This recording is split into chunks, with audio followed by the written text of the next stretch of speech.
bonjour et bienvenue dans Esprit Solidaire. On entame cette nouvelle saison avec Kay Cedra. C'est une ONG genevoise active au Burkina Faso depuis 15 ans. Jérôme, bonjour. Bonjour Lucie. Vous avez plusieurs projets, dont des actions en lien avec la santé, l'éducation et les droits des femmes, toutes dans la commune d'Irim. Pourquoi là-bas ? En fait, le partenariat entre Kay Cedra et l'ONG locale qui se trouve au Burkina Faso, qui s'appelle ADEC, est né il y a une quinzaine d'années. En fait, une des membres du comité a travaillé au Burkina Faso pendant quelques années. Une relation d'amitié est née avec le dirigeant de cette ONG. Et depuis, en fait, il y a deux collectifs, un en Suisse qui s'appelle Kay Cedra et un autre là-bas, ADEC, qui collaborent pour monter des projets qui sont pertinents pour la collectivité là-bas. Et vous êtes là pour nous parler aujourd'hui d'un projet d'agroécologie. Pourquoi est-ce qu'il y a un intérêt à développer là-bas un tel projet ? Ça a été une sorte de suite logique d'un certain nombre d'autres projets, notamment liés à l'éducation, liés à la santé, qui ont émergé à Irim grâce à ce partenariat.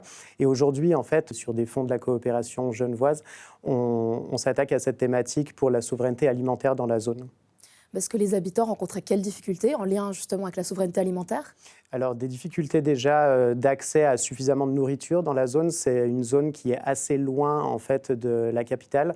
Les canaux logistiques fonctionnent pas toujours très bien dans cette zone. Et sur l'actualité plus récente, en fait, on a des problèmes de sécurité aussi dans le nord du Burkina Faso qui viennent perturber un petit peu d'éventuelles livraisons à Irim.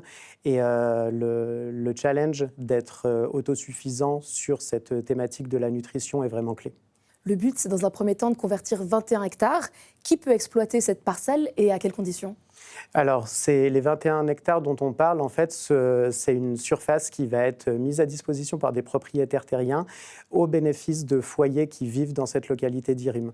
Donc, en fait, ces personnes vont avoir à la fois accès à de la terre cultivable, mais aussi à des formations en guise de renforcement de compétences et aussi d'infrastructures qui vont être sur cette zone, type des forages, des bassins de rétention, des fosses fumières qui vont permettre, dans le collectif en tout cas, de soutenir cette démarche.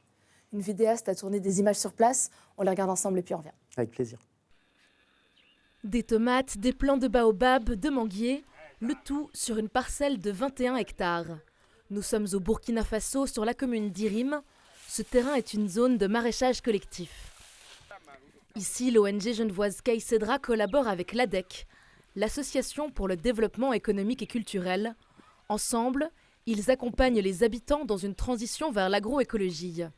Cette conversion vers une agriculture plus respectueuse de la biodiversité et des sols a vite convaincu une partie de la population. Ce sont les animateurs qui nous ont appelés pour qu'on travaille ensemble sur ce projet. Nous avons trouvé l'idée intéressante et nous avons adhéré. Une conversion vers l'agroécologie nécessite de revoir ses pratiques.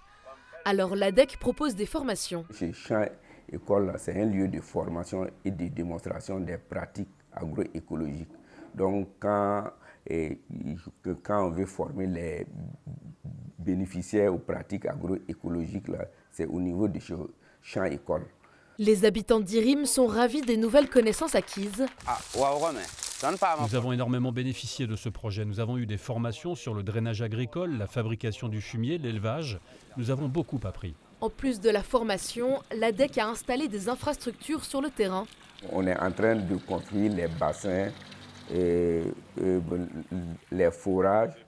Et puis aussi, quand je dis aménagement, ce sont les diguettes, les traitements de la vie. Donc, tous ces ouvrages de conservation de l'eau et des sols là, doivent être réalisés dans le champ agroécologique.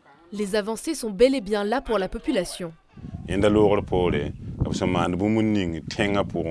Depuis qu'ils ont appris à fabriquer le fumier, les bénéficiaires ont réussi à abandonner les pesticides qu'ils utilisaient pour leurs tomates, qui causent des maladies comme le cancer.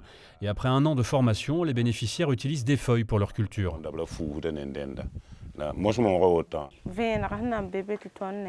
Les champs étaient secs, mais depuis que les habitants utilisent les produits bio, le sol est devenu plus humide qu'avant. En proposant des pratiques agroécologiques, le projet vise à garantir la souveraineté alimentaire de la commune d'Irim. Les habitantes et habitants d'Irim peuvent suivre des formations sur l'agroécologie. Ces formations rencontrent du succès ? Oui, en effet, ça permet de vraiment créer du collectif dans cette dynamique, que tout le monde ait accès aux mêmes informations, aux mêmes bonnes pratiques. Le projet a vraiment été pensé de telle sorte à ce qu'il y ait à la fois un comité de pilotage, un groupe d'action économique et aussi certaines élites qui garantissent la gouvernance du projet. Et autour de ça, en fait, un certain nombre de formations qui sont données pour étendre le champ de compétences. Et donc concrètement, comment s'articule ce projet? Il y a la formation, il y a la parcelle. Qu'est-ce qui se passe en fait? Voilà, l'idée, c'est que en fait, les différents habitants, enfin les différents foyers qui ont accès à ces parcelles, et à la fois la zone pour exploiter des cultures, donc avec un certain nombre de choses complémentaires comme de la culture de céréalière, du maraîchage, de l'agroforesterie aussi sur la zone, et en exploitant ces zones-là, et accès aux bonnes pratiques qui sont délivrées par des techniciens qui viennent spécifiquement aborder telle ou telle thématique auprès de ces personnes. En fait, il y a aussi des voyages d'études qui sont prévus dans ce projet pour aller chercher des bonnes pratiques auprès d'autres fermes d'agroécologie présentes au Burkina Faso. Le but, c'est de dire aussi, ensemble on est plus fort, c'est de travailler vraiment dans une idée de collectif. Oui, en effet, j'ai parlé d'un certain nombre d'infrastructures qui faisaient partie du projet tout à l'heure, qui sont des infrastructures massives, bassins de rétention, forages. Ce sont des choses qui pourraient difficilement être envisagées à l'échelle individuelle. Par contre, quand on parle d'un collectif, là, ça fait beaucoup plus de sens. Après 2 ans, vous constatez quel bénéfice pour la population? Alors déjà, on a un certain nombre de témoignages qui sont assez positifs en ce sens, mais on a aussi en fait un certain nombre de mesures qui ont été prises, comme par exemple ce qu'on appelle des carrés de rendement. Donc ce sont des échantillonnages qui permettent de projeter des rendements sur des surfaces plus larges. Et a priori, sur les premières mesures qu'on a faites, on n'est pas encore à la fin du projet pour le moment, mais on a des résultats meilleurs que par le passé. Et donc vous voyez bien que c'est efficace et c'est ça qui motive les gens aussi à vous rejoindre petit à petit. C'est surtout les gens qui le constatent et donc l'adhésion, elle se fait un petit peu par elle-même, justement avec le cercle vertueux de gouvernance dont on a parlé juste avant. Vous envisagez quelle suite pour vous désengager petit à petit du projet et laisser les habitants le gérer seuls? L'idée, ce qu'on aimerait, c'est prolonger sur une nouvelle phase de 3 ans, avec d'une part, en fait, la prolongation de ce qui existe déjà, donc plus de surface pour plus de nourriture cultivée, passer éventuellement sur des méthodes de transformation aussi pour utiliser le mieux possible les cultures qui vont être récoltées, et après apporter, selon le principe de l'agroécologie, justement un certain nombre de cultures complémentaires qui vont rentrer dans un cercle vertueux et permettre de se compléter et nourrir chacune des activités les unes les autres. Et donc à terme, les habitants d'Irim n'auront plus besoin de Caïcedra pour l'agroécologie?